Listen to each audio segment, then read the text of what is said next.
الحمد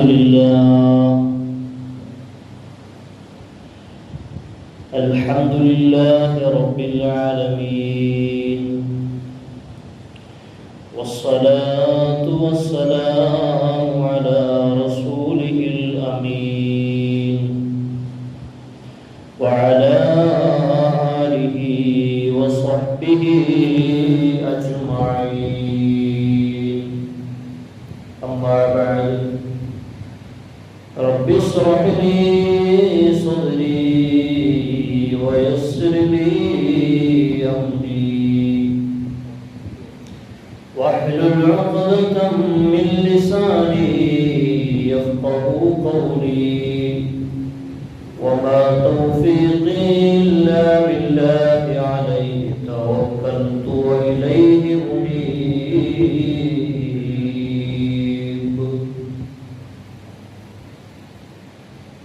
أعوذ بالله من الشيطان الرجيم. بسم الله الرحمن الرحيم. ألم يعلم بأن الله يرى؟ كلا لئن لم ينته لنسفعا بالناصية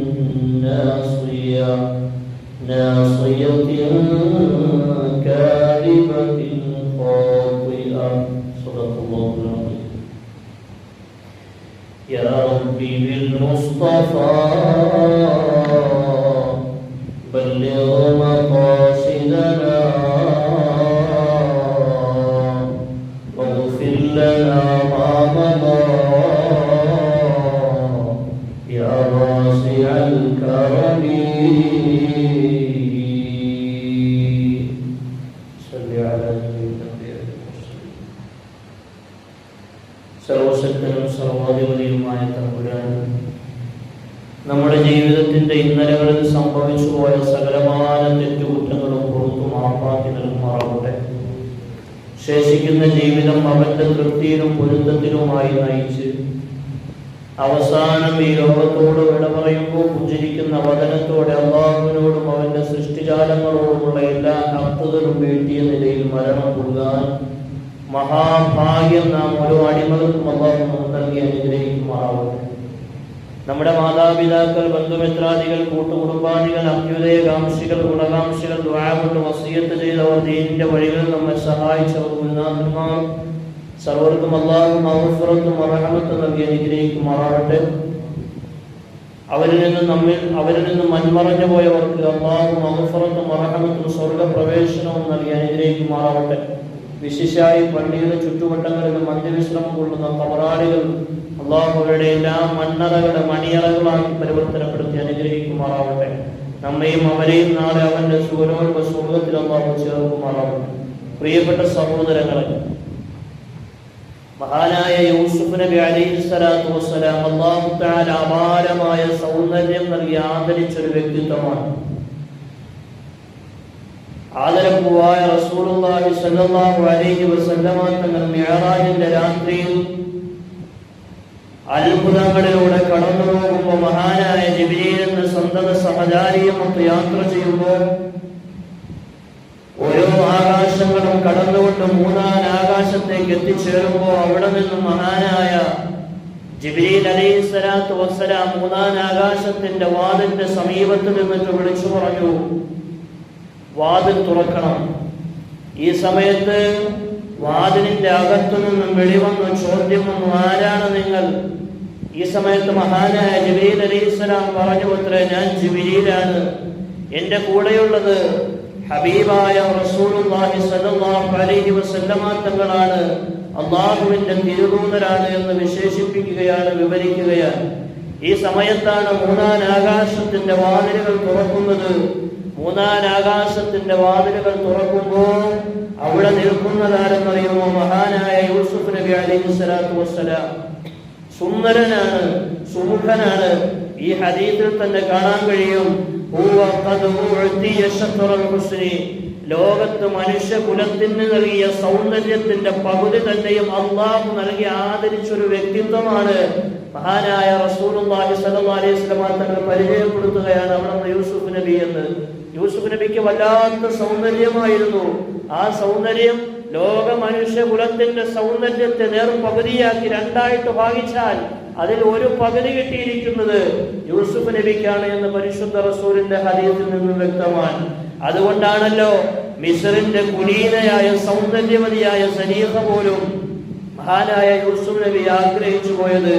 മിസ്റിന്റെ കൊട്ടാരത്തിലെ രാജ്ഞിയായി വാഴുന്ന എല്ലാ സുഖലോലുപതയുടെ സൗകര്യങ്ങളും ലഭിച്ചുപോയ, ജീവിതത്തിൽ എല്ലാ ആർഭാടങ്ങളും ലഭിച്ചു എന്ന് വിശ്വസിച്ചു പോരുന്ന ആ സലീഹ ബീവി പോലും വല്ലാതെ ആഗ്രഹിച്ചു മഹാനായ യൂസുഫ് എന്ന പ്രവാചകന്റെ ശരീരത്തോട്, അവിടത്തെയോട് വല്ലാത്ത ആഗ്രഹമുണ്ടായിരുന്നു സലീഹ ബീവിക്ക് പോലും.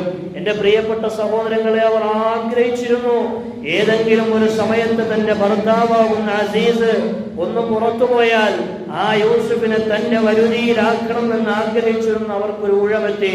തന്റെ പ്രിയപ്പെട്ട പ്രീതമൻ പുറത്തുപോയി. ഈ സമയത്താണ് മഹാനായ യൂസുഫ് നബിയെ തന്ത്രങ്ങൾ മെനഞ്ഞുകൊണ്ട് തന്റെ മുറിയിലേക്ക് സലീഹ ബീവി കൊണ്ടുവരുന്നത്. മഹാനായ യൂസുഫ് നബി അലൈഹിസ്സലാത്തു വസ്സലാം അങ്ങനെ റൂമിൽ വന്നപ്പെട്ടു. റൂമിന്റെ കതവുകൾ മുഴുവനും കൊട്ടി അടയ്ക്കപ്പെട്ടു. വിശുദ്ധമായ ഖുർആൻ വളരെ സുന്ദരമായിട്ട് ഈ സംഭവത്തെ വിവരിക്കുന്നുണ്ട്. ആ കതവുകൾ മുഴുവനും കൊട്ടിയടച്ചു. എന്നിട്ട് മഹതിയായ സലീഹ പറഞ്ഞു അത്രേ, ഹൈത്തലക്ക് ഒന്ന് അടുത്തുവ, ഹൈത്തലക്ക അല്ലേ യൂസുഫെ ഒന്ന് അടുത്തുവ, എന്നെ ഒന്ന് വാരി പുണര്. ഒരുങ്ങി സുമുഖിയായിരിക്കുന്ന കുലീനയായ സൗന്ദര്യവതിയായ സലീഹയെ കണ്ടാൽ ആരും ഒന്ന് നോക്കിപ്പോകും. അതിനു മാത്രം സൗന്ദര്യമുള്ള ഒരു രാജ്ഞിയാണ് സലീഹ ബീവി. എന്നാൽ മഹാനായ യൂസുഫ് നബി അലൈഹിസ്സലാം അവിടെ നിന്ന് വീണില്ല. അവിടെ പറഞ്ഞൊരു വചനമുണ്ട്. മഹാനായ യൂസുഫ് നബി പറഞ്ഞൊരു വചനമുണ്ട്, മഅദല്ലാഹ്, അല്ലാഹുവിൽ ഞാൻ അഭയം തേടുന്നു. അല്ലാഹുവേ, നീ എന്നെ കാക്കണം റബ്ബേ. നീ അല്ലാതെ, ഞാനും സലീഹയും അല്ലാതെ മറ്റാരും ഇവിടെയില്ല. ഒരു തെറ്റിന്റെ എല്ലാ സാഹചര്യങ്ങളും ഇവിടെയുണ്ട് റബ്ബേ. സലീഹ ബീവി ഒരുങ്ങി ചമഞ്ഞ് എന്റെ ശരീരത്തിന് വേണ്ടി കാത്തിരിക്കുന്നു. ഞാൻ തെറ്റിലേക്ക് പോകാനുള്ള ഏറ്റവും വലിയ സാഹചര്യമാണിത്. അതുകൊണ്ട് മഅദല്ലാഹ്, അല്ലാഹുവേ നീയാണ് അഭയം. ഇന്നഹു റബ്ബി അഹ്സന മത്വായ, എല്ലാവിധമായ കട്ടപ്പാടുകൾക്കിടയിൽ നിന്നും എന്നെ കൊണ്ടുവന്ന് എനിക്ക് ഏറ്റവും സുരക്ഷിതമായ താമസ സൗകര്യങ്ങൾ ഒരുക്കി തന്ന എന്റെ റബ്ബിനോട് ഞാൻ എങ്ങനെയാണ് തെറ്റു പ്രവർത്തിക്കുക? ഞാൻ അതിൽ ലജ്ജയുണ്ട്, ലജ്ജ തോന്നുന്നു എനിക്ക്. ഇന്നഹു ലാ യുഫ്ലിഹു ളാലിമൂൻ, ഒരിക്കലും അക്രമികൾ വിജയിക്കൂല.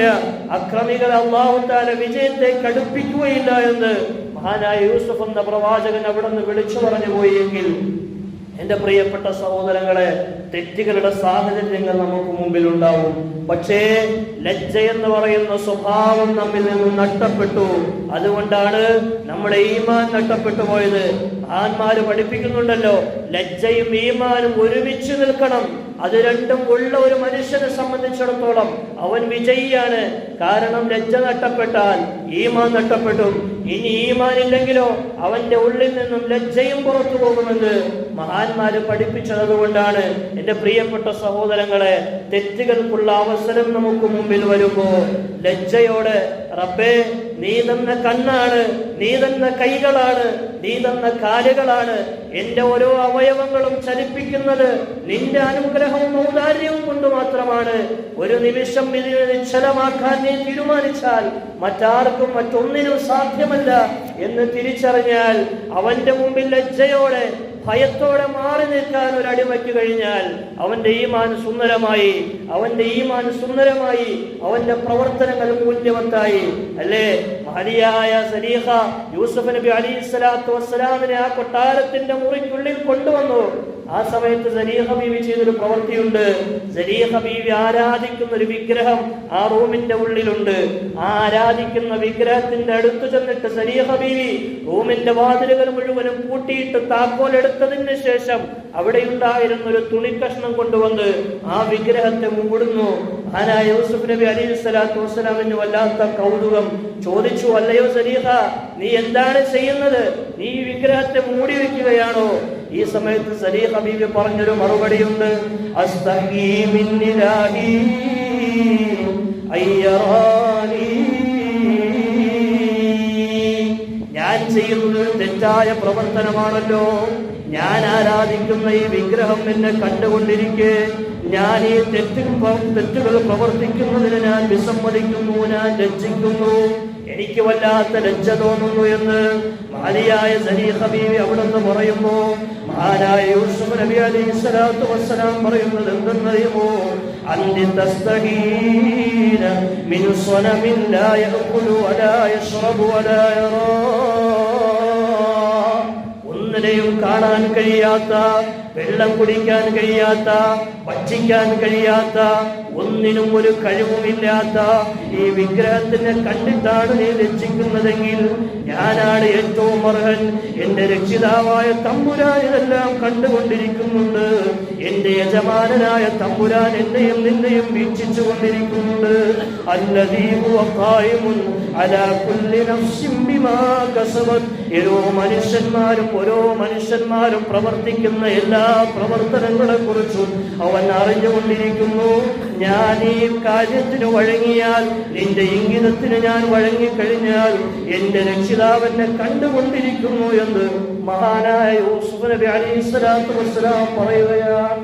എന്റെ പ്രിയപ്പെട്ട സഹോദരങ്ങളെ, സലീഖ ബീവി ചെയ്തെന്താ? ആ വിഗ്രഹത്തെ മൂടി. കാരണം ദൈവം ഉണ്ടല്ലോ, അതവിടെ ഞാൻ നോക്കിയല്ലേ, അതിന്റെ മുമ്പിലിരുന്ന് തെറ്റുകൾ ചെയ്താലോ? സമയത്ത് മഹാനായ യൂസുഫ് നബി പറഞ്ഞു, അല്ല, ഇതിനെ കാണാൻ കഴിയൂല, ഇത് തിന്നൂല, കുടിക്കൂല, ഇതിനൊരു കഴിവില്ല. പക്ഷേ എല്ലാത്തിനും കഴിവുള്ള ഉടമസ്ഥനായ തമ്പുരാൻ നമ്മുടെ അടുത്തുണ്ട്. അതുകൊണ്ട് ഞാനിത് നീ ഇത് ചെയ്താൽ നമ്മുടെ രക്ഷിതാവ് നമ്മെ കാണുന്നുണ്ട്. വലിയ പാപമാണ്.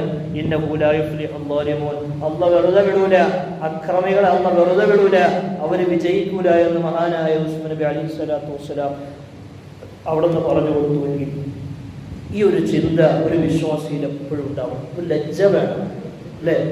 മാനുഷികമായി മനുഷ്യരുടെ ഇടയിൽ നമ്മൾ താമസിക്കുമ്പോൾ ലജ്ജയുണ്ടാവുന്നത് പോലെ അള്ളാഹുവിനോട് ലജ്ജ വേണം. അപ്പോഴാണ് പാപങ്ങളിൽ നിന്ന് ഒഴിഞ്ഞു നിൽക്കാൻ കഴിയുക. ഇവിടെ സലീഖ ബീവിയും യൂസുഫ് നബിയും അല്ലാതെ മറ്റൊരാളില്ല.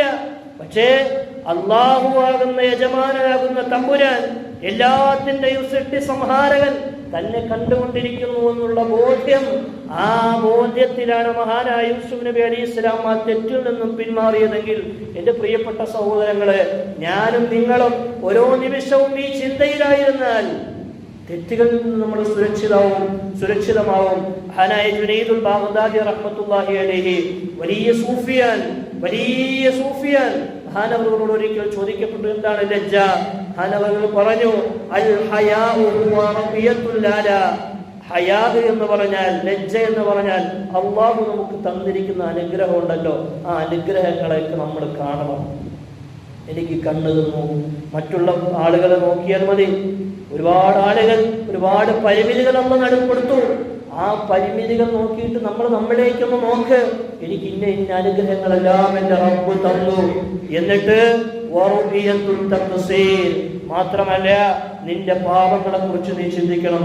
അല്ലാഹുവേ, നീ ഇതെല്ലാം എനിക്ക് തന്നിട്ട് നീ എൻ്റെ മുമ്പിൽ എന്നോടൊപ്പം ഉണ്ട് എന്ന് അറിഞ്ഞിട്ടും, എൻ്റെ ഓരോ നിമിഷത്തിലും നീ എന്നെ കാണുന്നുണ്ട് എന്ന് അറിഞ്ഞിട്ടും ഞാൻ തെറ്റുകൾ സംഭവിക്കുന്നുണ്ടല്ലോ, തെറ്റുകൾ ചെയ്യുന്നുണ്ടല്ലോ എന്ന ചിന്ത നിന്റെ ഉള്ളിലുണ്ടെങ്കിൽ, അങ്ങനെ നിന്റെ ഉള്ളിൽ വന്നാൽ ഈ ഒരവസ്ഥയ്ക്കാണ് ലജ്ജ എന്ന് പറയുന്നത് എന്ന് മഹാനായ ജുനൈദുൽ ബാഗ്ദാദി റഹ്മത്തുള്ളാഹി അലൈഹി പഠിപ്പിക്കുമ്പോൾ എൻ്റെ പ്രിയപ്പെട്ട സഹോദരങ്ങളെ, നമുക്ക് ലജ്ജ വേണം. ലജ്ജയില്ലാത്തത് കൊണ്ടാണ് നമ്മൾ അഴിഞ്ഞാടാൻ തീരുമാനിക്കുന്നത്. അതുകൊണ്ടാണ് നമ്മൾ ആർഭാടങ്ങൾ തിരഞ്ഞെടുക്കുന്നത്. അതുകൊണ്ടാണ് അള്ളാഹുവിന്റെ തൃപ്തിക്ക് അപ്പുറത്തുള്ള കാര്യങ്ങളിലേക്ക് നമ്മൾ പോകുന്നത്. ഇന്ന് അധികം മനുഷ്യരും പ്രായഭേദമന്യേ, അല്ലേ? ഇന്ന് ഡിജിറ്റൽ ഏകാന്തതയുടെ സമയമാണ്. ഓരോ മനുഷ്യനും ഡിജിറ്റൽ ഏകാന്തതയെ ആഗ്രഹിക്കുന്ന സമയമാണ്. ആരുമില്ലാത്തപ്പോൾ മൊബൈൽ എടുത്തു വെച്ചൊന്നിരിക്കാൻ, ആരുമില്ലാത്തപ്പോൾ മൊബൈലിന്റെയോ മറ്റ് സ്ക്രീനുകളുടെയോ മുമ്പിലിരുന്നിട്ട് റൂമുകൾ കുറ്റിയിട്ടിരിക്കാൻ ആഗ്രഹിക്കുന്നവരാണ് ഇന്നത്തെ ബാല്യങ്ങൾ. പ്രായഭേദമന്യേ എല്ലാവരും ഈ ഒരു അവസ്ഥയിലേക്ക് മാറ്റപ്പെടുന്ന ഒരു കാഴ്ചയാണ് നമ്മൾ കണ്ടുകൊണ്ടിരിക്കുന്നത്. എൻ്റെ പ്രിയപ്പെട്ട സഹോദരങ്ങളെ, നമ്മുടെ യുവത്വങ്ങൾ, ബാല്യങ്ങൾ, രാത്രിയുടെ യാമങ്ങളിൽ എല്ലാവരും കിടന്നുറങ്ങുമ്പോൾ മൊബൈലുകൾ എടുത്തു വെച്ചിട്ട് കണ്ടുകൊണ്ടിരിക്കുന്ന കാഴ്ചകൾ, തെറി അഭിഷേകങ്ങൾ, മൂല്യമില്ലാത്ത സംസ്കാരങ്ങൾ എല്ലാം അവരുടെ മുമ്പിൽ ഇങ്ങനെ തെളിഞ്ഞുകൊണ്ടിരിക്കുന്നു. ഇതെല്ലാം കണ്ടുകൊണ്ടിരിക്കുമ്പോഴും എൻ്റെ റബ്ബ് എനിക്ക് അനുഗ്രഹം തന്ന, എന്നെ കാണാൻ എനിക്ക് കണ്ണ് തന്ന, അതിനുള്ള അവസരങ്ങൾ നൽകിയ റബ്ബ്, ആ റബ്ബിനെ കുറിച്ചൊന്ന് ഓർത്ത് ലജ്ജിക്കാൻ നിനക്ക് കഴിഞ്ഞാൽ മനുഷ്യ നീ സുന്ദരമായി നിന്റെ ഈമാൻ പൂർണ്ണമായി. അലം യഅലം ബിഅന്നല്ലാഹ യറാ, അല്ലാഹു എല്ലാം കണ്ടുകൊണ്ടിരിക്കുകയാണെന്ന് ചിന്തിക്കുന്നില്ലേ? മനുഷ്യൻ ഇതിനെ കുറിച്ച് ഓർക്കുന്നില്ലേ എന്ന് വിശുദ്ധമായ ഖുർആനിൽ അല്ലാഹു തആല ചോദിക്കുമ്പോൾ, എൻ്റെ പ്രിയപ്പെട്ട സഹോദരങ്ങളെ, നമ്മൾ വളരെ ശ്രദ്ധയോടുകൂടി വേണം ജീവിക്കാൻ. അല്ലാഹു തആല തൗഫീഖ് നൽകി അനുഗ്രഹിക്കുമാറാവട്ടെ. മഹാന്മാരൊക്കെ അങ്ങനെ ജീവിച്ചവരായിരുന്നു. ഓരോ നിമിഷവും അല്ലാഹ് കാണുന്നുണ്ട് അല്ലെ? അല്ലാഹ് കാണുന്നില്ല എന്ന് കണ്ടാൽ നമ്മൾ ഏകാന്തതയിൽ തെറ്റ് ചെയ്യാം, തെറ്റിലേക്ക് പോകാം. പക്ഷേ അത്രമേൽ നമ്മൾ മഹത്വമായി കാണുന്ന ഒരാളുടെ മുമ്പിൽ വെച്ചൊരു തെറ്റ് ചെയ്യാൻ നമ്മൾ മടിക്കും. ഇതുപോലെ എല്ലാ നിമിഷങ്ങളിലും എൻ്റെ റബ്ബെന്നെ കാണുന്നുണ്ടെന്നുള്ള ചിന്ത നമ്മുടെ ഉള്ളിലുണ്ടായാൽ നമ്മൾ എങ്ങനെയാണ് തെറ്റിലേക്ക് പോവുക അല്ലേ? ഇമാം ത്വബറാനിയുടെ മുഅ്ജമുൽ കബീറിൽ ഒരു സംഭവം വിവരിക്കുന്നുണ്ട്. ഇബ്നു ഉമർ റളിയല്ലാഹു അൻഹു പറയാൻ, ഒരിക്കൽ ഇബ്നു ഉമർ റളിയല്ലാഹു അൻഹു തൻ്റെ പ്രിയപ്പെട്ട കൂട്ടുകാരും കൂടി ഒരു യാത്ര പോയി. മദീനയുടെ പ്രാന്തപ്രദേശങ്ങളിലൂടെ യാത്ര ചെയ്യുകയാണ്. ഈ യാത്രക്കിടയിൽ വിശന്നു. കയ്യിൽ കരുതിയിരുന്ന ഭക്ഷണം കഴിക്കുന്നതിന് വേണ്ടി സുപ്ര വിരിച്ചു. എല്ലാവരും ഒരുമിച്ചിരുന്ന് ഭക്ഷണം കഴിക്കാൻ തയ്യാറായിരിക്കുമ്പോഴാണ് ഒരാട്ടിടയൻ അങ്ങനെ നടന്നു പോവുകയാണ് അവരുടെ സമീപത്തുകൂടി. അവരെല്ലാം ഭക്ഷണം കഴിക്കാനിരിക്കുമ്പോൾ അതിന്റെ സമീപത്തുകൂടി ഒരു ആട്ടിടയൻ കടന്നു പോകുന്നു. ഫസല്ലമ, അവർ വന്നിട്ട് സലാം പറഞ്ഞു. ആട്ടിടയൻ വന്നിട്ട് അവരോടൊക്കെ സലാം പറഞ്ഞു. ഇവർ സലാം മടക്കി. ഈ സമയത്ത് മഹാനായ ഇബ്നു ഉമർ റളിയല്ലാഹു അൻഹു ആ മനുഷ്യനെ വിളിച്ചു. ഹലുമ്മ യാ റായി, വാ, നിങ്ങൾക്ക് നമ്മളോടൊപ്പം ഇരുന്ന് ഭക്ഷണം കഴിക്കാം. ഇവിടെ ഇരിക്ക്, നമുക്ക് ഒരുമിച്ച് ഭക്ഷണം കഴിക്കാം എന്ന് പറഞ്ഞുകൊണ്ട് മഹാനായ ഇബ്നു ഉമർ റളിയല്ലാഹു അൻഹു ആ മനുഷ്യനെ അടുത്തേക്ക് വിളിച്ചു. ഈ സമയത്ത് ആട്ടിടയൻ പറഞ്ഞു, ഇന്നി സ്വായിമുൻ, ഞാൻ ഭക്ഷണം കഴിക്കാൻ കഴിയൂല, ഞാൻ നോമ്പുകാരനാണ്. മഹാനായ ഇബ്നു ഉമർ റളിയല്ലാഹു അൻഹുവിന് വല്ലാത്ത അത്ഭുതം തോന്നി. ഇബ്നു ഉമർ റളിയല്ലാഹു അൻഹുവിന് വല്ലാത്ത അത്ഭുതം തോന്നി. അത്രമേൽ കാഠിന്യമാണ് ചൂട് ശക്തമായ ഈ സ്ഥിതിയിലും ഈ മരുഭൂമിയിൽ ഈ മനുഷ്യൻ എങ്ങനെയാണ് നോമ്പനുഷ്ഠിക്കുന്നത് എന്ന് ഇബ്നു ഉമർ റളിയല്ലാഹു അൻഹു ആലോചിച്ചു. എന്നിട്ട് മഹാനായ ഇബ്നു ഉമർ റളിയല്ലാഹു അൻഹു തീരുമാനിച്ചു, ഈ മനുഷ്യനെ ഒന്ന് പരീക്ഷിക്കണം. അടുത്തേക്ക് വിളിച്ചിട്ട് പറഞ്ഞു, അല്ലയോ മനുഷ്യ, നിങ്ങളുടെ ഈ ആട്ടിൻ പറ്റമുണ്ടല്ലോ, ഈ ആട്ടിൻ പറ്റത്തിൽ ഒരുപാട് ആട്ടുകളുണ്ട്. അതിൽ നിന്നും ഒരാടിനെ എനിക്ക് തന്നാൽ അതിന്റെ വില ഞാൻ നിനക്ക് തരാം. മാത്രമല്ല അതിനെ നാം പാകമാക്കി ഭക്ഷിക്കുകയും അതിൽ നിന്നും ഓരോഹരി മാംസം നിനക്ക് തരികയും ചെയ്യാം. നിനക്ക് നോമ്പ് മുറിക്കുമ്പോൾ അത് ഭക്ഷിക്കാമല്ലോ. ഈ സമയത്ത് ആ മനുഷ്യൻ പറയുന്ന വാചകമുണ്ട്, ഇന്നഹാ ലൈസത് ലീ ബിഗനമിൻ. ആ മനുഷ്യൻ അവിടുന്ന് പറയുന്നു, ഇത് എന്റേതല്ല. ഈ ഓരോ ആടുകളും എന്റെ യജമാനന്റേതാണ്. ഇന്നഹാ വനമുസീനി. ആ മനുഷ്യൻ പറയുന്നത് എല്ലാം എന്റെ യജമാനന്റെ, എന്റേതല്ല, ഇതിൽ എന്റേതായിട്ടൊന്നുമില്ല. ഈ മനുഷ്യൻ, അടിമയായ മനുഷ്യൻ പറയുന്നു.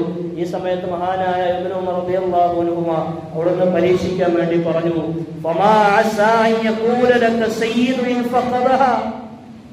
ഇതിൽ ഒന്ന് നഷ്ടപ്പെട്ട എന്ത് സംഭവിക്കാനാ? നിന്റെ യജമാനൻ അതറിയോ? നിന്റെ യജമാനൻ അറിയൂലല്ലോ.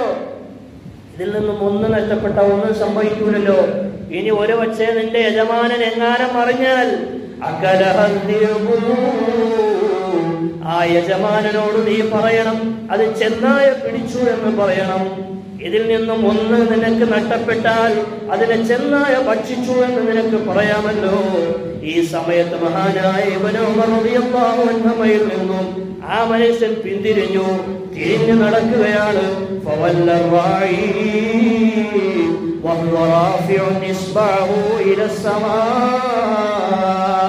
ആ മനുഷ്യൻ അവിടെ നിന്ന് തിരിഞ്ഞു നടക്കുന്നു. അദ്ദേഹത്തിന്റെ വിരലുകൾ മുകളിലേക്ക് ഉയർത്തുന്നു.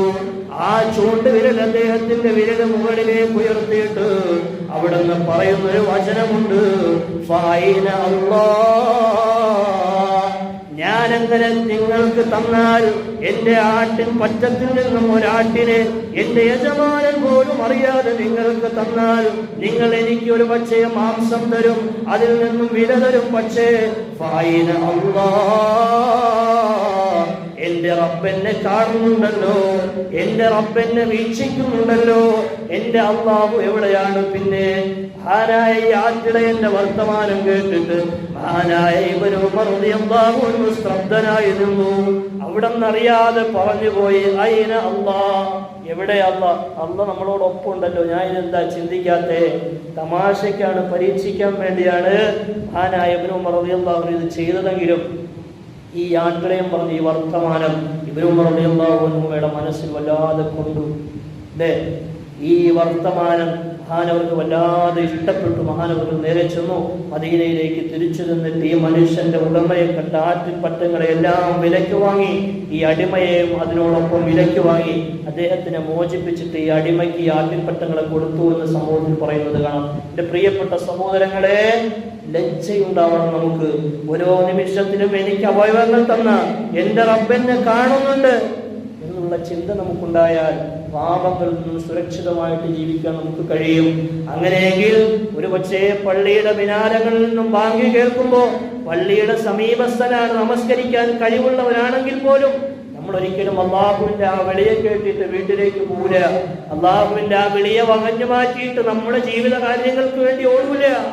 നമ്മൾ അള്ളാഹുവിന് വേണ്ടി സമയം കണ്ടെത്തും, അള്ളാഹുവിന്റെ വിളിക്ക് ഉത്തരം നൽകും, പള്ളിയിലേക്ക് വരും, നമസ്കാരം മുടക്കൂല. ഒരു ചെറുപ്പക്കാരനും എന്റെ റബ്ബെന്നെ എപ്പോഴും വീക്ഷിച്ചിരിക്കുന്നുണ്ട്, എന്റെ ഓരോ അവയവങ്ങളും അല്ലാഹ് തന്നതാണ്, ഞാൻ അവനോട് ഓരോ പ്രവർത്തനങ്ങൾക്കും എതിര് പ്രവർത്തിക്കുമ്പോൾ ലജ്ജ എന്റെ മനസ്സിലുണ്ടായാൽ, ഓരോ മനുഷ്യന്റെയും ഉള്ളിൽ ലജ്ജയുണ്ടായാൽ പിന്നെങ്ങനെയാണ് അവൻ പാപങ്ങളിലേക്ക് അടുക്കുക? അതുകൊണ്ട് ഈ ഒരു ചിന്ത ഓരോ മനുഷ്യന്റെയും ഉള്ളിൽ വേണം, അല്ലെ? ആദ്യകാലത്ത് പ്രവാചകന്മാർ പ്രബോധനത്തിന് ചെല്ലുമ്പോ ജനങ്ങൾ ഇസ്ലാമിലേക്ക് വരാൻ മടി കാണിച്ചിരുന്ന സമയമുണ്ടായിരുന്നു. പ്രവാചകന്മാരെ ചീത്ത പറഞ്ഞവർ പിന്നിട്ട് പോയ അവസ്ഥയിൽ മഹാന്മാരായ പ്രവാചകന്മാരൊക്കെയും പറഞ്ഞൊരു വചനമുണ്ട്, ഇദാ ലം തസ്തഹി ഫസ്ന മാ ശിഅത. നിനക്ക് ലജ്ജയില്ലേ? നിനക്ക് ഈ അവയവങ്ങൾ തന്ന, നിനക്ക് ഈ അനുഗ്രഹങ്ങൾ തന്ന റബ്ബിനോട് നിനക്കൊരു ലജ്ജ തോന്നുന്നില്ലേ? അവനല്ലേ നിനക്കിതെല്ലാം തന്നത്. ഈ അവയവങ്ങൾ തന്നു എന്നതിനപ്പുറം അതിനൊക്കെയും ശേഷി തന്നത് നിന്റെ ഉടമസ്ഥനായ രക്ഷിതാവല്ലേ? അവനോട് നിനക്ക് ലജ്ജ തോന്നുന്നില്ലേ? അവനെ അനുസരിക്കാതെ ഇങ്ങനെ നടക്കുന്നത് നിനക്ക് ഉളുപ്പില്ലേ എന്ന് മഹാന്മാരായ പ്രവാചകന്മാർ ചോദിക്കുമായിരുന്നു. അങ്ങനെ നിനക്കില്ലെങ്കിൽ നീ ഇഷ്ടമുള്ളത് പ്രവർത്തിച്ചുകൊള്ളുക എന്ന് പ്രവാചകന്മാരൊക്കെയും പറഞ്ഞതായിട്ട് ഹദീസിൽ കാണാം. എന്റെ പ്രിയപ്പെട്ട സഹോദരങ്ങളെ, അൽ ഹയാഉ മിനൽ ഈമാൻ, ലജ്ജ ഈമാനാണ്. ഈമാനാണ് ലജ്ജ. നമ്മൾ ആദ്യം പറഞ്ഞു, ഈമാനില്ലെങ്കിൽ ലജ്ജയില്ല, ലജ്ജയില്ലാത്തവർക്ക് ഈമാനും ഉണ്ടാവൂല. ഇന്നൽ ഹയാഅ ശുഅബത്തുൻ മിനൽ ഈമാൻ, ഈമാനിന്റെ ഒരു ഭാഗമാണ്, ഒരു ശാഖയാണ് ലജ്ജ എന്ന് ധാരാളം ഹദീസുകൾ നമുക്ക് കാണാൻ കഴിയും. അതുകൊണ്ട് നമുക്ക് ലജ്ജയുണ്ടാവണം. സയ്യിദുൽ മുർസലീൻ സല്ലല്ലാഹു അലൈഹി വസല്ലം, നമ്മുടെ നേതാവാൻ അഷ്റഫുൽ ഖൽഖ് റസൂലുള്ളാഹി തങ്ങൾ വല്ലാത്ത ലജ്ജയുള്ള വ്യക്തിയായിരുന്നു, അല്ലേ? അശദ്ദ ഹയാഅൻ മിനൽ അസ്റാ കാന നബി സല്ലല്ലാഹു അലൈഹി വസല്ലം. ആനായ അബൂ സഈദ് അൽ-ഖുദ്രി റളിയല്ലാഹു അൻഹു പറയുന്നുണ്ട്, ആനായ റസൂലുള്ളാഹി സ്വല്ലല്ലാഹു അലൈഹി വസല്ലം തങ്ങൾ അശദ്ദ ഹയാഅൻ മിനൽ അസ്റാ, കന്യകകളെക്കാളും ഫീ ഇദ്രിഹാ, മണിയറകളിൽ ഇരിക്കുന്ന കന്യകകളുണ്ടല്ലോ, ആ കന്യക പെണ്ണുങ്ങൾ എത്രമേൽ ലജ്ജയോടുകൂടിയാണോ അവരിയ്ക്കുന്നത്, അവരുടെ ഒരു പുതിയ ജീവിതത്തിന്റെ തുടക്കത്തിൽ അത്രമേൽ ലജ്ജ അവരുടെയൊക്കെ ഉള്ളിലുണ്ടാവും. ആ ലജ്ജയേക്കാൾ കടുത്ത ലജ്ജയായിരുന്നു ഷഫീഉനാ റസൂലുള്ളാഹി സ്വല്ലല്ലാഹു അലൈഹി വസല്ലം തങ്ങൾക്കുണ്ടായിരുന്നത് എന്ന് മഹാനായ സഈദ് അൽ-ഖുദ്രി റളിയല്ലാഹു അൻഹു പറയുന്നുണ്ട്. ഫൈദാ റആ ശൈഅൻ യക്റഹുഹു, പ്രവാചകൻ ഏതെങ്കിലും ഒരു കാര്യം വെറുക്കുന്നതായിട്ട് കണ്ടാൽ, വെറുക്കുന്ന ഏതെങ്കിലും കാര്യം കണ്ടാൽ, അറഫ്നാഹു ഫീ വജ്ഹിഹി, ആ പ്രവാചകന്റെ മുഖഭാവത്തിൽ നിന്നും തന്നെ അത് വ്യക്തമായി വായിച്ചെടുക്കാൻ കഴിയുമായിരുന്നു. നിബിധങ്ങൾക്ക് സഹിക്കാൻ കഴിയുമായിരുന്നില്ല. വെറുപ്പുള്ള ഏതെങ്കിലും സ്വഭാവങ്ങളോ സംസ്കാരങ്ങളോ കണ്ടാൽ നിബിധങ്ങൾ അതിലേക്ക് നോക്കുമായിരുന്നില്ല. നമുക്കൊരു കാലമുണ്ടായിരുന്നു, ചെറിയ ടെലിവിഷനുകൾ നമ്മുടെ വീടുകളുടെ ഉള്ളിൽ, കുടുംബ വീടുകൾക്കുള്ളിലോ ഏതെങ്കിലും ക്ലബ്ബുകൾക്കുള്ളിലോ ഉണ്ടായിരുന്ന കാലത്ത് അതിനിടയിൽ നമ്മുടെ കാരണവന്മാർ മുമ്പിലിരിക്കുമ്പോ ഏതെങ്കിലും അശ്ലീലതയുടെ ഡ്രസ്സുകൾ ധരിച്ച ഏതെങ്കിലും പെണ്ണുങ്ങളോ വരുമ്പോ ഏതെങ്കിലും കാഴ്ചകൾ സംഭവിക്കുമ്പോ അവർ ചാനലുകൾ സ്കിപ്പ് ചെയ്ത് മാറ്റുന്ന അല്ലെങ്കിൽ മാറ്റിക്കളയുന്ന ഒരു അവസ്ഥയുണ്ടായിരുന്നു. ഇന്നതെല്ലാം മാറി ഒറ്റയ്ക്ക് ഡിജിറ്റൽ ഏകാന്തത എന്ന് നാം പറഞ്ഞതുപോലെ ഓരോരുത്തരും അവരവരുടെ റൂമുകൾക്കുള്ളിലിരുന്ന് കാണാൻ പാടില്ലാത്തത് അള്ളാഹു കാണുന്നുണ്ട് എന്നുള്ള ബോധമില്ലാതെ എല്ലാത്തിലും രമിച്ചുകൊണ്ടിരിക്കുമ്പോ, രുചിച്ചുകൊണ്ടിരിക്കുമ്പോ മോനെ നിന്നെ അള്ളാഹ് കാണുന്നുണ്ടെന്നുള്ള ബോധം മറന്നു പോകരുത്. മഹാനായ റസൂലുള്ളാഹി സ്വല്ലല്ലാഹു അലൈഹി വസല്ലം തങ്ങൾക്ക് ഏതെങ്കിലും വെറുപ്പ് കണ്ടാൽ അത് മുഖത്ത് നിന്നും വായിച്ചെടുക്കാൻ കഴിയുമായിരുന്നു അല്ലേ? ശുദ്ധമായ ഖുർആൻ തന്നെ പറയുന്നുണ്ട് നബി തങ്ങളുടെ ലജ്ജാശീലത്തെ കുറിച്ച്. അള്ളാഹുവിന്റെ വിശുദ്ധമായ ഖുർആൻ സുന്ദരമായിട്ട് പറഞ്ഞിട്ടുണ്ട് അല്ലേ? മഹാനായ റസൂലുള്ളാഹി സ്വല്ലല്ലാഹു അലൈഹി വസല്ലം തങ്ങൾ സൈനബ് റളിയല്ലാഹു അൻഹയെ വിവാഹം ചെയ്ത സമയം, സൈനബ് റളിയല്ലാഹു അൻഹയെ വിവാഹം കഴിച്ച സമയത്ത് കുറെ ആളുകളെയെല്ലാം പ്രവാചകൻ സല്ലല്ലാഹു അലൈഹി വസല്ലം തങ്ങൾ വീട്ടിലേക്ക് വിളിച്ചിരുന്നു. എല്ലാവർക്കും ഭക്ഷണം കൊടുക്കാൻ നബി തങ്ങൾ വിളിച്ചിരുന്നു, സൽക്കാരത്തിന് ക്ഷണിച്ചിരുന്നു. അവരൊക്കെ വീട്ടിലേക്ക് വന്നു, അവരെങ്ങനെ ഭക്ഷണം കഴിച്ചു. ഭക്ഷണം കഴിച്ചിരുന്നതിന് ശേഷവും അവിടെ സ്വറ പറഞ്ഞിരുന്നു, അവരൊന്നും പോന്നില്ല. അവസാന പ്രവാചകൻ സല്ലല്ലാഹു അലൈഹി വസല്ലം തങ്ങൾ ബുദ്ധിമുട്ടി, എങ്ങനെ ഇവരെ പറഞ്ഞു വിടും അല്ലെ? ഇത് നമുക്കുള്ള സ്വഭാവമാണ്. ആരെങ്കിലും വീടുകളിലേക്ക് ക്ഷണിച്ചാൽ നമ്മൾ അവിടെ പോയി ഇരുന്നാൽ ഭക്ഷണം കഴിച്ച് കാര്യങ്ങൾ കഴിഞ്ഞാലും നമ്മൾ മാറൂല. അവിടെ ഇരിക്കുന്നവർക്ക് ബുദ്ധിമുട്ടാവും, എങ്ങനെ ഇതെന്ന് പറഞ്ഞു വിടും. ഈ ഒരു അവസ്ഥ നമ്മളെ സംബന്ധിച്ചിടത്തോളം ഉണ്ട്. മഹാനായ റസൂലുള്ളാഹി സ്വല്ലല്ലാഹു അലൈഹി വസല്ലം തങ്ങൾ സൈനബ് റളിയല്ലാഹു അൻഹ വിവാഹം കഴിച്ചപ്പോൾ ഇതേ അവസ്ഥയുണ്ടായി. നബി തങ്ങൾക്ക് പറയണമെന്നുണ്ട്, പക്ഷേ വല്ലാത്ത മടി. അല്ലാഹുവിന്റെ വിശുദ്ധമായ ഖുർആനിന്റെ ആയത്ത് അവതരിക്കുന്നു, ഫൈദാ തുഇൻതും ഫന്തശിറൂ. നിങ്ങൾ ഭക്ഷണം കഴിച്ചു കഴിഞ്ഞാൽ നിങ്ങൾ ഒരിക്കലും ആ വീടുകൾക്കുള്ളിലിരിക്കാൻ പാടില്ല. നിങ്ങൾ ഭക്ഷണം കഴിച്ചു കഴിഞ്ഞാൽ നിങ്ങൾ അവിടെ നിന്ന് പിരിഞ്ഞു പോകണേ, പിന്നെ നിങ്ങൾ അവിടെ ഇരിക്കരുത്. വലാ മുസ്തഅനിസീന ലിഹദീസ്. നിങ്ങൾ അവിടെ ഇരുന്ന് സ്വറ പറഞ്ഞിട്ട് രസകരമായ സംസാരങ്ങളിൽ ഇരിക്കരുത്. നിങ്ങൾ അവിടെ ഇരുന്ന് സമയം കളയാൻ നിൽക്കരുത്. കാരണം ഇന്നദാലികും കാന യുഅ്മിൻ നബിയ്യാ. ആ പ്രവർത്തനം ആദരവായ റസൂലുള്ളാഹി തങ്ങളെ ബുദ്ധിമുട്ടിലാക്കിയിട്ടുണ്ട്. ആദരവായ പ്രവാചകൻ അതിന് ബുദ്ധിമുട്ടായിട്ടുണ്ട്. പക്ഷേ പ്രവാചകൻ അവിടുത്തെ ലജ്ജ വെച്ചിട്ടാണ് നിങ്ങളോടത് തുറന്നു പറയാത്തത് എന്ന് പരിശുദ്ധമായ ഖുർആൻ പറയുന്നു. വല്ലാഹു ലാ യസ്തഹീ മിനൽ ഹഖ്. പക്ഷേ ഉടമസ്ഥനായ തമ്പുരാൻ ഹഖുകൾ വിളിച്ചു പറയാൻ, യാഥാർത്ഥ്യങ്ങൾ മനുഷ്യന് ബോധിപ്പിച്ചു കൊടുക്കാൻ അല്ലാഹുവിന് ഏതൊരു മടിയുമില്ല, ലജ്ജയുമില്ലെന്ന് വിശുദ്ധമായ ഖുർആൻ പറയുമ്പോൾ, എന്റെ പ്രിയപ്പെട്ട സഹോദരങ്ങളെ, നമ്മളിലുള്ളൊരു സ്വഭാവമാണ് ഏതെങ്കിലും കാര്യങ്ങൾക്ക് വേണ്ടി വീടുകളിലേക്ക് ക്ഷണിക്കപ്പെട്ടാൽ, ഏതെങ്കിലും സന്തോഷത്തിന്റെ വീടുകളിലേക്ക് ചെന്നാൽ അവിടെ നിന്നും നമ്മൾ മടങ്ങിപ്പോകാൻ അമാന്തത കാണിക്കാറുണ്ട്. ഭക്ഷണം കഴിച്ചതിന് ശേഷവും ആ വീട്ടുകാർക്ക് ബുദ്ധിമുട്ടുണ്ടാവുന്ന രീതിയിൽ ഇരിക്കാറുണ്ട്. പക്ഷേ അവർക്ക് പറയാൻ പ്രയാസമാകും. പക്ഷേ ഇത് ലജ്ജയുണ്ടാവേണ്ടത് നമുക്കാണ്. അവർക്ക് ലജ്ജയുണ്ട്, നമുക്ക് ലജ്ജയുണ്ടാവണം. പറയുന്നവർക്ക് ലജ്ജയുള്ളതുകൊണ്ടാണല്ലോ പറയാത്തത്. നമുക്ക് ലജ്ജയുണ്ട്. എന്തിനാ ഇത് ബുദ്ധിമുട്ടിക്കുന്നത്? ഈ ഒരു ചിന്ത നമുക്കുണ്ടാവണം അല്ലെ? നബിതങ്ങളുടെ ആ ലജ്ജ എടുത്തു പറയുന്നു ഖുർആൻ. അള്ളാഹിന്റെ റസൂലിന് അത് പറയാൻ കഴിയൂല. കാരണം നബിതങ്ങൾ അങ്ങേയറ്റ ലജ്ജയുള്ളയാളാണ്. ഈ സ്വഭാവം ഏറ്റവും സമുന്നതമാണ്. ആളുകളെ ബുദ്ധിമുട്ടിക്കാത്തൊരു രീതിയും ഒരു സംസ്കാരവും നമുക്ക് വാർത്തെടുക്കാൻ കഴിയും. ലജ്ജ നമുക്കുണ്ടെങ്കിൽ നല്ല സ്വഭാവം, നല്ല സംസ്കാരം നമ്മുടെ ജീവിതത്തിൽ ഉണ്ടാക്കിയെടുക്കാൻ കഴിയും അല്ലേ? നമ്മൾ പല ആളുകൾക്കും നമ്മുടെ പല സ്വഭാവങ്ങൾക്കും പലർക്കും ബുദ്ധിമുട്ടുണ്ടാകും, ഉണ്ടാകുന്നുണ്ട്. പക്ഷെ അത് പലരും പറയൂല. കാരണം എന്താ? അവരുടെ ഉള്ളിൽ ലജ്ജയുള്ളതുകൊണ്ടാണ്. എന്നാൽ നമ്മൾ ഇതറിഞ്ഞ് മാറ്റണ്ടേ? എല്ലാ ആളുകളും അങ്ങനെയാണെന്നില്ല.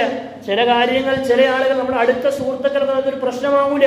പക്ഷേ നമ്മുടെ അകന്ന സുഹൃത്തുക്കൾക്കോ അല്ലെങ്കിൽ ചില സുഹൃത്തുക്കളിൽ തന്നെ സൂക്ഷ്മതയോടുകൂടി ജീവിതം നയിക്കുന്നവർ, സംസ്കാര സമ്പന്നർ, അവർക്ക് നമ്മുടെ ചില പ്രവർത്തനങ്ങൾ തീരെ പിടിച്ചുകൊള്ളണമെന്നില്ല. പക്ഷെ ഇതാരറിയണം? നമ്മളറിഞ്ഞ് പ്രവർത്തിക്കണ്ടേ?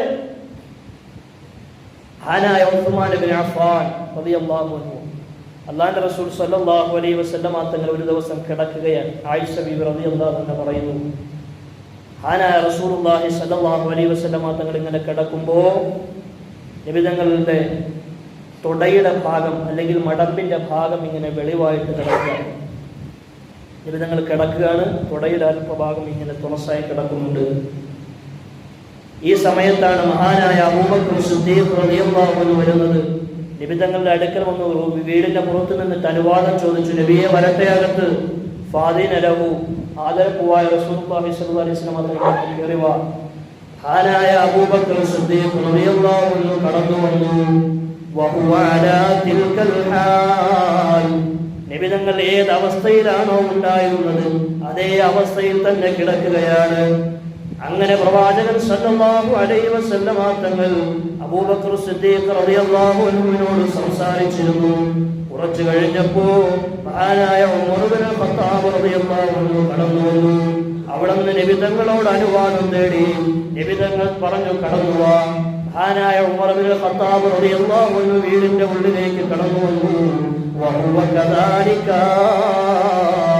പക്ഷേ ആദരവായ റസൂലുള്ളാഹി തങ്ങൾ ഏത് അവസ്ഥയിലാണോ ഉണ്ടായിരുന്നത് അതേ അവസ്ഥയിൽ തന്നെയായിരുന്നു.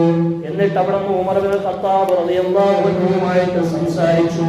കുറച്ചു കഴിഞ്ഞപ്പോ മഹാനായ ഉസ്മാൻ ഇബ്നു അഫ്ഫാൻ റളിയല്ലാഹു അൻഹു കടന്നു വന്നു. ഉസ്മാൻ ഇബ്നു അഫ്ഫാൻ റളിയല്ലാഹു അൻഹു കടന്നു വന്നിട്ട് നബി തങ്ങളോട് അനുവാദം ചോദിച്ചു. നബി തങ്ങൾ അവിടെ നിന്ന് അനുവാദം കൊടുത്തു. ഫജലസ റസൂലുള്ളാഹി സ്വല്ലല്ലാഹു അലൈഹി വസല്ലം, അവിടുന്ന് പ്രവാചകൻ സല്ലല്ലാഹു അലൈഹി വസല്ലം തങ്ങൾ അവിടുന്ന് എഴുന്നേറ്റിരുന്നു. വസവ്വാ തിയാബ, മഹാനായ പ്രവാചകൻ സല്ലല്ലാഹു അലൈഹി വസല്ലം തങ്ങൾ എഴുന്നേറ്റിരുന്നിട്ട് വസ്ത്രങ്ങളൊക്കെയും ചൊവ്വാക്കിയിട്ടു. ഫദഖല, മഹാനായ ഉസ്മാൻ ഇബ്നു അഫ്ഫാൻ റളിയല്ലാഹു അൻഹു കടന്നു വന്നു. എന്നിട്ട് അവിടുന്ന് സംസാരിച്ചു. ഫലമ്മാ ഖറജ, മഹാനായ ഉസ്മാൻ ഇബ്നു അഫ്ഫാൻ റളിയല്ലാഹു അൻഹു മടങ്ങിപ്പോയി. ഓരോരുത്തരും വന്നു. അബൂബക്കർ റളിയല്ലാഹു അൻഹു വന്നപ്പോൾ നബി തങ്ങൾ കിടന്നതുപോലെ കിടന്നു. ശേഷം ഉമർ ഇബ്നുൽ ഖത്താബ് റളിയല്ലാഹു അൻഹു അതുപോലെ നബി തങ്ങൾ കിടന്നു. ഏതൊരു വ്യത്യാസം ഉണ്ടായില്ല. ഉസ്മാൻ റളിയല്ലാഹു അൻഹു കിടന്ന് വരുന്നു. അനുവാദം തേടിയപ്പോൾ നബി തങ്ങൾ വേഗം എഴുന്നേറ്റു, ഇരുന്നു. എന്നിട്ട് മുണ്ടക്കൊന്ന് ചൊവ്വാക്കിയിട്ടു കടന്നു വന്നു. ഉസ്മാൻ റളിയല്ലാഹു അൻഹുമായിട്ട് സംസാരിച്ചു. ഇതൊക്കെ കണ്ടിട്ട് ആയിഷ ബീവി റളിയല്ലാഹു അൻഹയ്ക്ക് ഒരു സംശയം, ഇതെന്താ നബി തങ്ങൾക്ക് വ്യത്യാസം? ദഖല അബൂബക്കർ, മഹദിയായ ആയിഷ ബീവി റളിയല്ലാഹു അൻഹ നബി തങ്ങളോട് ചോദിച്ചു. ദഖല അബൂബക്കർ ഫലം തഖ്തശറഹു വലം തുബാലിഹി, മഹാനായ അബൂബക്കർ സിദ്ദീഖ് റളിയല്ലാഹു അൻഹു കടന്നു വന്നപ്പോൾ നബിയെ അങ്ങേക്ക് ഏതൊരു വിധമായ വ്യത്യാസവുമില്ല, അങ്ങേക്ക് ഏതൊരു വിധമായ പ്രശ്നവുമില്ല, അവിടെ ഏതൊരു വിധമായ പരിഗണനയും പ്രത്യേകിച്ച് നൽകിയില്ല. മഹാനായ ഉമർ ഇബ്നുൽ ഖത്താബ് റളിയല്ലാഹു അൻഹു അതിനുശേഷം കടന്നു വരുമ്പോഴും അങ്ങേക്ക് ഏതൊരു വിധമായ വ്യത്യാസവുമില്ല. പക്ഷേ മഹാനായ ഉസ്മാൻ ഇബ്നു അഫ്ഫാൻ റളിയല്ലാഹു അൻഹു കടന്നു വന്നപ്പോൾ അങ്ങ് എഴുന്നേറ്റിരുന്നു. അവിടുന്ന് വസ്ത്രങ്ങളെല്ലാം ചൊവ്വാക്കി. എന്തേ പ്രവാചകരെ ഇത്ര വ്യത്യാസം അല്ലെ? എന്താ നബിയ? ഉസ്മാൻ ഇബ്നു അഫ്ഫാൻ റളിയല്ലാഹു അൻഹു മാത്രമേ വരുമ്പോ എഴുന്നേറ്റിരുന്ന് വസ്ത്രങ്ങളൊക്കെ ചൊവ്വാക്കി ഇരുന്നെന്താ? മഹാനായ റസൂലുള്ളാഹി സ്വല്ലല്ലാഹു അലൈഹി വസല്ലം തങ്ങൾ പറഞ്ഞു, അലാ അസ്തഹീ മിൻ റജുലിൻ തസ്തഹീ മിൻഹുൽ മലായിക. വല്ലാത്ത ലജ്ജയുടെ ആളായിരുന്നു മഹാനായ ഉസ്മാൻ ഇബ്നു അഫ്ഫാൻ റളിയല്ലാഹു അൻഹു. വല്ലാത്ത ലജ്ജയാണ് മഹാനായ ഉസ്മാൻ ഇബ്നു അഫ്ഫാന്റെ വിഷയത്തിൽ. മലക്കുകൾക്ക് പോലും ലജ്ജയാണ്. അങ്ങനെ മലക്കുകൾ പോലും ലജ്ജിക്കുന്ന ഒരു മനുഷ്യനെ സംബന്ധിച്ചിടത്തോളം എനിക്ക് ആ മനുഷ്യന്റെ വിഷയത്തിൽ ലജ്ജ വേണ്ടേ? സയ്യിദുനാ റസൂലുള്ളാഹി സ്വല്ലല്ലാഹു അലൈഹി വസല്ലം. ഓരോ ആളുകൾക്കും വ്യത്യസ്തമായിട്ടുള്ള രീതികളായിരിക്കും, ശൈലികളായിരിക്കും. ഞാൻ പറഞ്ഞത് അവരുടെ അവസ്ഥകൾ മനസ്സിലാക്കി അവരോട് എങ്ങനെ ഇടപെടണോ, എങ്ങനെ അവരോട് ഏത് രീതിയിൽ പെരുമാറും ആ രീതിയിൽ വേണം പെരുമാറാൻ. എല്ലാവർക്കും എല്ലാ സ്വഭാവങ്ങളും പിടിക്കണമെന്നില്ല. ഇതൊക്കെ ലജ്ജയുടെ ഭാഗമാണ്. പരിശുദ്ധ റസൂലിന്റെ ഹദീസിൽ നമുക്ക് ഇതൊക്കെ എല്ലാം കിട്ടും, പഠിക്കാൻ കഴിയും അല്ലേ? എന്റെ പ്രിയപ്പെട്ട സഹോദരങ്ങൾ, ഈ സ്വഭാവങ്ങളും സംസ്കാരങ്ങളും നമുക്കുണ്ടാവണം. മഹാനായ ഉസ്മാൻ ഇബ്നു അഫ്ഫാൻ റളിയല്ലാഹു അൻഹു ഒരു പക്ഷേ നബി തങ്ങൾ എഴുന്നേറ്റിരുന്നില്ല എങ്കിൽ ഉസ്മാൻ റളിയല്ലാഹു അൻഹു പിന്നെ വരാമെന്ന് പറഞ്ഞ് പോയേനെ, കടന്നു വരൂലായിരുന്നു. അത് നബി തങ്ങൾക്കറിയാം. അത് ഉസ്മാൻ റളിയല്ലാഹു അൻഹുവിന്റെ ലജ്ജയാണത്. അതുകൊണ്ടാണ് മഹാനായ റസൂലുള്ളാഹി സ്വല്ലല്ലാഹു അലൈഹി വസല്ലം തങ്ങൾ നേരെ ഇരുന്നത്. അതുകൊണ്ട് ഇന്ന് നമുക്കെവിടെയാ ലജ്ജ? പൊതുസ്ഥലങ്ങളിൽ ഇറങ്ങുമ്പോൾ പോലും ലജ്ജയില്ല. നമ്മുടെ സ്ത്രീകളാവട്ടെ ശരീരം കാണിക്കുന്നതാണ് ഏറ്റവും വലിയ സൗന്ദര്യം എന്ന് തിരിച്ചറിയുന്ന ഒരു ലോകക്രമത്തിന്റെ പുറകെ പോകുമ്പോൾ എൻ്റെ പ്രിയപ്പെട്ട സഹോദരങ്ങളെ, അവരെ സംസ്കരിച്ചെടുക്കാൻ നമുക്ക് കഴിയണം. ലജ്ജ പുലർത്തേണ്ടുന്ന കാര്യങ്ങൾ, ഓരോ മനുഷ്യന്റെയും വ്യക്തി ജീവിതങ്ങൾ, സ്വകാര്യ ജീവിതങ്ങൾ, ആ സ്വകാര്യ ജീവിതങ്ങൾ പോലും പകർത്തിയിട്ട് സോഷ്യൽ മീഡിയകളിലൂടെ വിൽപ്പനയ്ക്ക് വെക്കുന്ന കാലഘട്ടത്തിലാണ് ഞാനും നിങ്ങളും ജീവിച്ചുകൊണ്ടിരിക്കുന്നത്.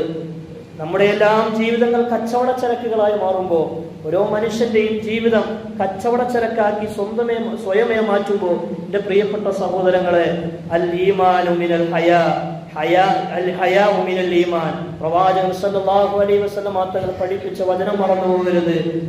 ലജ്ജ എന്ന് പറയുന്നത് അത് ഈമാനാണ്. അതിൽ നിന്നും ഒന്നുപോയാൽ മറ്റൊന്ന് പിറകെ പോകും എന്നുള്ളത് നമ്മൾ മറന്നു പോകണ്ട. അല്ലാഹു തആല കാര്യങ്ങൾ മനസ്സിലാക്കാൻ തൗഫീഖ് നൽകി അനുഗ്രഹിക്കുമാറാവട്ടെ. ഹദിയായ ഫാത്തിമ ബിബി റളിയല്ലാഹു അൻഹ വല്ലാത്ത ലജ്ജയുള്ള സ്ത്രീയായിരുന്നു. വല്ലാത്ത ലജ്ജയായിരുന്നു. പ്രവാചകന്റെ ഒരുപാട് സ്വഭാവങ്ങൾ, സവിശേഷതകൾ കിട്ടിയ ഒരു മഹതിയാണ് പ്രിയപ്പെട്ട പൊന്നുമോള് ഫാത്തിമ റളിയല്ലാഹു അൻഹ. അല്ലേ, ആ മഹദിയവർകൾ വല്ലാത്ത വിഷമം സംഭവിച്ച അവസാന സമയത്ത് വല്ലാത്ത ദുഃഖം തോന്നി. ഒരു ദിവസം തൻ്റെ പ്രിയപ്പെട്ട പ്രവർത്തകയെ, സഹചാരിയെ അടുത്തു വിളിച്ചു, തൻ്റെ കൂട്ടുകാരിയെ അടുത്തു വിളിച്ചു. മഹദിയായ ഫാത്തിമ ബിബി റളിയല്ലാഹു അൻഹ, അസ്മാ ബിൻത് ഉമൈസ് എന്നാണ് അവരുടെ പേര്. അടുത്തേക്ക് വിളിച്ചിട്ട് മഹദിയായ ഫാത്തിമ ബിബി റളിയല്ലാഹു അൻഹ ഒരു വിഷമം പറഞ്ഞു. എന്താ വിഷമം എന്നറിയോ?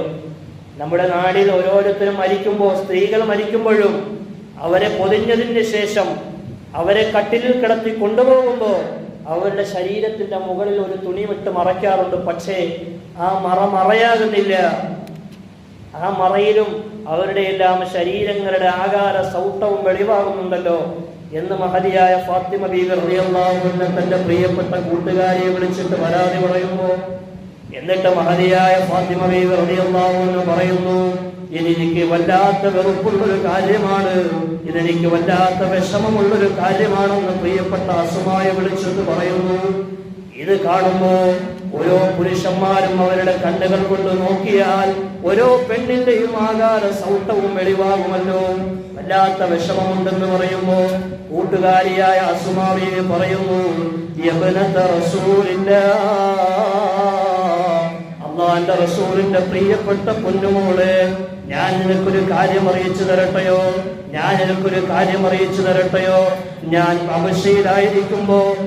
അബസീനിയയിലായിരിക്കുമ്പോ അവിടുത്തെ ആളുകളെ കണ്ടൊരു രീതിയുണ്ട്. ആ കാര്യത്തെ കുറിച്ച് ഞാൻ നിനക്ക് അറിയിച്ചു തരട്ടെയോ? അവിടെ ഏതെങ്കിലും ഒരാൾ മരിച്ചു കഴിഞ്ഞാൽ അവരുടെ മയ്യത്ത് പൊതിഞ്ഞിട്ട് കട്ടിലിൽ വെച്ചിട്ട് ആ കട്ടിലിന്റെ മുകളിലൂടെ ഈത്തപ്പന മരത്തിന്റെ പച്ച മടൽ കൊണ്ടുവന്നിട്ട് വളച്ചു വെക്കും. ആ വളഞ്ഞു വെച്ച മേൽക്കുരയ്ക്ക് മുകളിലൂടെയാണ് തുണി വിരിക്കാറുള്ളത്. അതൊരു മറയാക്കി വെച്ചിട്ടാണ് അതിന്റെ മുകളിലൂടെ തുണി വിരിക്കാറുള്ളത് എന്ന് പറയുമ്പോ മഹദിയായ ഫാത്തിമ ബീവി റളിയല്ലാഹു അൻഹ പറയുന്നു, മാ ഹസന ഹാദാ വജ്മലഹു, ഇതെത്രയോ നല്ല സംസ്കാരമാണ്, ഇതെത്രയോ നല്ല സ്വഭാവമാണ്, ഇതുപോലെയായിരിക്കണം എന്റെ മയ്യത്തും കൊണ്ടുപോകാനെന്ന് മഹദിയായ ഫാത്തിമ ബീവി റളിയല്ലാഹു അൻഹ പറഞ്ഞു കൊടുക്കുമ്പോൾ ആദ്യമായിട്ട് ഇസ്ലാമിന്റെ ചരിത്രത്തിൽ മൂടിയിട്ടിട്ട് അതിന്റെ മുകളിൽ മറച്ചു വെച്ചിട്ട് അതിന്റെ മുകളിലൂടെ തുണി കൊണ്ട് മൂടിയിട്ട് ആദ്യമായിട്ട് മയ്യത്ത് കൊണ്ടുപോയത് ആരുടെ മയ്യത്തെന്ന് അറിയുമോ? അത് ബീവി ഫാത്തിമ ബീവി റളിയല്ലാഹു അൻഹയുടെ മയ്യത്താണ്. പ്രിയപ്പെട്ടവരെ, ഇന്ന് നമുക്ക് ലജ്ജയില്ല അല്ലേ? നമ്മുടെ കുടുംബത്തിൽ നിന്ന് ആരെങ്കിലും സ്ത്രീകൾ മരിച്ചാൽ തന്നെ വിഷമം തോന്നരുത്, പറയാതിരിക്കുന്ന പോയില്ല. സ്ത്രീകള് മരിച്ചാൽ അല്ലെങ്കിൽ പുരുഷന്മാര് മരിച്ചാൽ അന്യർ കാണാൻ വേണ്ടി കാത്തു നിൽക്കും നമ്മള്. ഇനി ആരെങ്കിലും കാണാനുണ്ടോ എന്ന് ചോദിച്ച് എല്ലാവരെയും കാണിച്ചതിന് ശേഷമേ ഈ മയ്യത്ത് നമ്മൾ പള്ളിയിലേക്ക് കൊണ്ടുപോകും അല്ലേ? ഇതേത് സംസ്കാരമാണ് പ്രിയപ്പെട്ടവരെ? ആരാ നമ്മളെ ഇത് പഠിപ്പിച്ചത്? ഇസ്ലാമിന്റെ സംസ്കാരമാണോ? എല്ലാവരും മയ്യത്ത് കാണണമെന്നാണോ? അന്യപുരുഷൻ എങ്ങനെയാണ് മയ്യത്ത് കാണാൻ ആരാ അനുവാദം നൽകിയത്? ജീവിതത്തിൽ സൂക്ഷ്മത പുലർത്തിയ പല സ്ത്രീകളെ പോലും ജീവിതത്തിൽ എന്റെ ശരീരം അന്യപുരുഷന്മാർ കാണണ്ട എന്ന് വിചാരിച്ച് കരുതി ജീവിച്ച അങ്ങനെയുള്ള മഹതിമാരെ പോലും എല്ലാവർക്കും കാണാൻ വേണ്ടി തുറന്നു വെച്ചു കൊടുക്കുന്ന അവസ്ഥ നമ്മുടെ നാടുകളിലുണ്ട്. അത് മാറണം. സ്ത്രീയുടെ മയ്യത്ത് കാണൽ അടുത്ത ബന്ധുക്കൾ, മഹറമകൾ, അവർക്കല്ലാതെ മറ്റാർക്കും കാണൽ ഒരു നേട്ടവുമില്ല, ഒരു സുന്നത്തുമില്ല. അടുത്ത ആളുകൾ കാണൽ പോലും സുന്നത്തില്ല. അതിന്റെ പരിചരണങ്ങൾ നടക്കണം. അതിനപ്പുറത്ത് സ്ത്രീയുടെ മയ്യത്താവട്ടെ പുരുഷന്റെ മയ്യത്താവട്ടെ, മയ്യത്ത് ഏതായാലും ഒന്ന് കാണണം എന്നുള്ള, അത് കണ്ടാലേ അതിന്റെ പരിപാലന പ്രവർത്തനങ്ങൾ പൂർത്തിയാകൂ എന്നുള്ള ഒരു ചിന്ത, ഒരു വിഡ്ഢിത്തം, ഒരു വിശ്വാസം നമ്മുടെ മനസ്സുകളിലുള്ളത് മാറ്റണം. അല്ലാഹു തആല കാര്യങ്ങൾ മനസ്സിലാക്കാൻ തൗഫീഖ് നൽകി അനുഗ്രഹിക്കുമാറാവട്ടെ. അങ്ങനെ നമ്മുടെ ജീവിതങ്ങളിൽ സൂക്ഷ്മത പുലർത്താൻ, ലജ്ജയോടെ ജീവിക്കാൻ അല്ലാഹു തആല തൗഫീഖ് നൽകി അനുഗ്രഹിക്കുമാറാവട്ടെ. കാര്യങ്ങൾ മനസ്സിലാക്കി അമൽ ചെയ്യാനും പരിപൂർണമായ പ്രതിഫലം അല്ലാഹുവിന്റെ അടുക്കൽ നിന്നും നേടാനും നമുക്കെല്ലാം അല്ലാഹു തആല തൗഫീഖ് നൽകി അനുഗ്രഹിക്കുമാറാവട്ടെ. നമ്മുടെ മക്കൾ ചെറുതിലേ തുടങ്ങുന്ന അവരുടെ റീൽസിനോടുള്ള കമ്പം, ആ റീൽസിനോടുള്ള കമ്പം അവരുടെ ജീവിതത്തെ ബാധിക്കും. അവരുടെ സ്വകാര്യ ജീവിതങ്ങളെയും അവരുടെ വ്യക്തി ജീവിതങ്ങളെയും പോലും അവർ പകർത്തി റീൽസുകളായിട്ടിടുമ്പോൾ അതിൽ ആശ്വസിക്കുന്ന, അതിന്റെ വ്യൂവേഴ്സിനെ കണ്ടിട്ട് ആശ്വസിക്കുന്ന, അവരുടെ സബ്സ്ക്രൈബേഴ്സിനെ കണ്ടിട്ട് ആ പുളകം കൊള്ളുന്ന ഒരുപാട് രക്ഷിതാക്കൾ നമ്മൾ കണ്ടിട്ടുണ്ട്. അപകടകരമാണ്, നമ്മൾ മനസ്സിലാക്കണം. ഇന്ന മിൻ അശ്ശദ്ദിൻ നാസി മൻസിലത്തൻ, കുടുംബ ജീവിതത്തെ പോലും തുറന്നു കാട്ടുന്ന എത്രയോ അവസ്ഥകൾ നമ്മൾ കണ്ടുകൊണ്ടിരിക്കുമ്പോൾ അവസാനം അവരുടെ ജീവിതം മുഴുവനും തകർന്ന് തരിപ്പണമാകുമ്പോഴാണ് അവരെല്ലാം മൂക്കത്ത് വിരൽ വയ്ക്കുന്നത്. റസൂലുള്ളാഹി സ്വല്ലല്ലാഹു അലൈഹി വസല്ലം തങ്ങൾ പഠിപ്പിച്ചല്ലോ, ഇന്ന മിൻ അശ്ശദ്ദിൻ നാസി മൻസിലത്തൻ ഇൻദല്ലാഹി യൗമൽ ഖിയാമ അർറജുലു യുഫ്ദി ഇലംറാതിഹി വതുഫ്ദി ഇലൈഹി ثم ينشر سرها. മഹാനായ റസൂലുള്ളാഹി സ്വല്ലല്ലാഹു അലൈഹി വസല്ലം തങ്ങൾ പഠിപ്പിച്ചല്ലോ, ഒരു പെണ്ണ് അവന്റെ ഭാര്യ, ഒരു ഭർത്താവ് അവന്റെ ഭാര്യയുമായിട്ടുള്ള ജീവിതം, അല്ലെങ്കിൽ ഒരു ഭാര്യ അവന്റെ ഭർത്താവുമായിട്ടുള്ള ജീവിതം, ആ ജീവിതം ജീവിച്ചു കഴിഞ്ഞിട്ട് അതെല്ലാം പുറത്തുപോയി പറയുന്ന, തന്റെ സുഹൃത്തുക്കളോട് വിളമ്പുന്ന ഒരു കാലം വന്നാൽ, അങ്ങനെയുള്ള ഒരു കാലഘട്ടം വന്നാൽ, അങ്ങനെയുള്ള ആളുകളെ കണ്ടാൽ നിങ്ങൾ മനസ്സിലാക്കണം, അള്ളാഹുവിന്റെ അടുക്കൽ നാളെ ഖിയാമത്ത് നാളിൽ ഏറ്റവും മോശപ്പെട്ട ആളുകൾ ഈ കൂട്ടരാണെന്ന് പരിശുദ്ധ റസൂൽ മുഹമ്മദ് മുസ്തഫ സല്ലല്ലാഹു അലൈഹി വസല്ലം. എന്റെ പ്രിയപ്പെട്ട സഹോദരങ്ങളെ, മറ്റുള്ളവരോടല്ലല്ലോ വിളമ്പുന്നത്, ഇന്ന് കാഴ്ചയ്ക്ക് തന്നെ നമുക്ക് മുമ്പിൽ കണ്ടുകൊണ്ടിരിക്കുകയല്ലേ, നമ്മുടെ മുമ്പിൽ തന്നെ സോഷ്യൽ മീഡിയകളിലൂടെ വിളമ്പിക്കൊണ്ടിരിക്കുകയല്ലേ. ഈ രംഗങ്ങൾ മാറണം. ചെറുതിലേ മുതലെയുള്ള ഇത്തരം കമ്പങ്ങളോട്, ഇത്തരം ആഗ്രഹങ്ങളോട് നമ്മുടെ കുട്ടികളോട് തെറ്റാണെന്ന് പറഞ്ഞ് മനസ്സിലാക്കാനും അവരെ തിരുത്താനും നമുക്ക് കഴിയണം. അല്ലെങ്കിൽ അവരുടെ ജീവിതത്തിൽ പിന്നീട് നമുക്ക് പിടിച്ചാൽ കിട്ടൂല. അല്ലാഹു തആല കാര്യങ്ങൾ മനസ്സിലാക്കാനുള്ള തൗഫീഖ് നൽകി അനുഗ്രഹിക്കുമാറാവട്ടെ. മഹദിമാരുടെയും മഹാന്മാരുടെയും സ്വഹാബത്തിന്റെയും ജീവിതം, അവരുടെ ജീവിതത്തിൽ പുറത്തിയ ലജ്ജ, ആ ലജ്ജ നമുക്ക് മുറുകെ പിടിക്കാൻ അല്ലാഹു തആല തൗഫീഖ് നൽകി അനുഗ്രഹിക്കുമാറാവട്ടെ.